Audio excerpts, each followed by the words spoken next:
Kirby Star Allies is Kirby's first jump onto Nintendo's latest home console, and is currently one of the must-have games for the Nintendo Switch this year. The game also tries to make use of the Switch's local multiplayer-friendly features, as this entry is heavily focused on the cooperative play aspect of things. However, don't worry, you can still play this game by yourself if you don't have any friends around to play. So now we have to take a look to see if Kirby's debut on the Switch is a success, or if it was better off staying in Dreamland. Let's first talk about the narrative of Star Allies. Story has never been the focus of the series, but optional logs that give background details have returned, offering more depth to the bosses and the events that unfold in the main campaign, some of which tying back to previous entries, deepening the lore of the franchise. This is always appreciated as it shows that the franchise isn't just for kids, but also for adults that have been around for many years. One piece of information will only be appreciated by those that are aware of the franchise's most obscure details, which cause a jaw-dropping moment. Depth isn't just found in the background details, but also the main focus of the gameplay, power-ups. Anyone who has played Super Smash Bros. Will have an easy time adjusting to this system. Kirby can dodge and guard the same way he does in Smash. Every direction you press along with the attack button will cause a different move to happen, with some moves requiring more than that. There are moves that can be used in sequence for a combo, allowing Kirby to plow through enemies like they're made out of wet paper. This power-up system gives the player a satisfying feeling, making them feel powerful and that any opponent wouldn't stand a chance. In Star Allies, you can add elemental effects to some power-ups thanks to your teammates. For example, the sword power-up can be infused with ice to cause explosive damage, freezing enemies in their tracks. Water can be fused with ice to send spears at a group of enemies.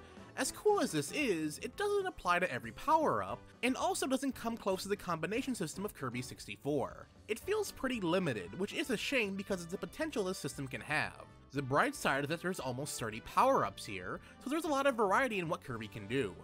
Befriending Kirby's enemies is the main feature of this adventure.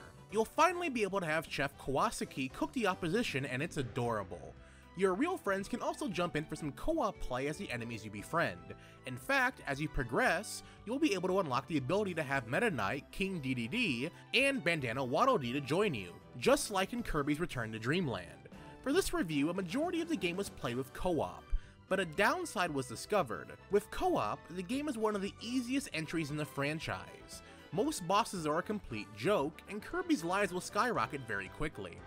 The AI partners are really smart. They will solve puzzles and defeat enemies with ease. They will play the game for you in a sense, and while it would have been annoying if they didn't know what to do, they are just too good.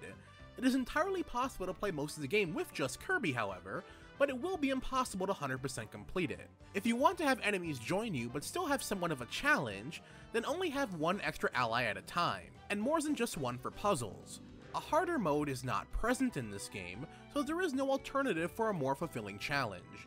The series is known for being easy, but Star Allies is especially easy. Levels don't offer a lot of collectibles anymore. There are puzzle pieces you can find that fill in art for players to view, along with a larger piece that attributes to level completion, and a switch that unlocks bonus levels in each world. Sometimes these are hidden very well, but other times I found them just powering through. All of this may sound bad, and it certainly affected my enjoyment, but it was still a blast to play.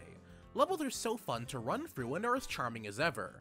Co-op makes the game easy, but with friends it's really enjoyable, and the game is definitely designed around it. This is due to the fact that players cannot interfere with each other and must work together. It also offers a chaotic environment that comes with co-op, but feels very manageable. The varied character designs and sizes can be enough to stop players from losing track of themselves.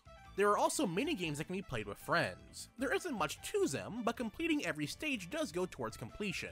There is Chop Champs, where you can cut down a tree as much as possible without hitting the bugs. Then there's Star Slam Heroes, where Kirby uses a baseball bat to send meteors back to where it came from. These are fun little distractions, and they are worth playing at least once. Though of course, there is one returning mode that offers an insanely difficult challenge.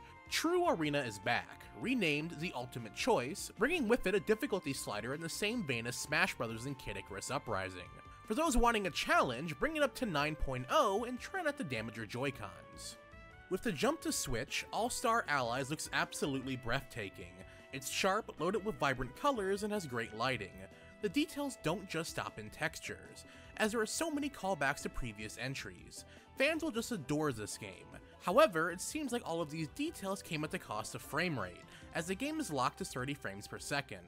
This is very unfortunate as the 3DS titles ran at 60, making the controls feel tighter in those games. The soundtrack is as energetic as ever, with Reef Resort being a track worth listening to.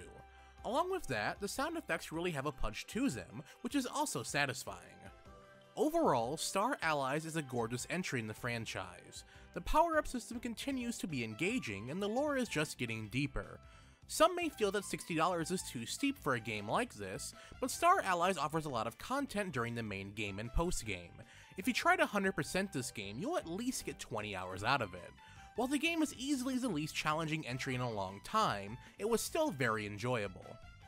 And that does it for our review. To see the written review, be sure to check out our website, GamingGambon.com. A link to the site will be down in the description bar below. If you have any comments or questions, feel free to leave them down in the comments section.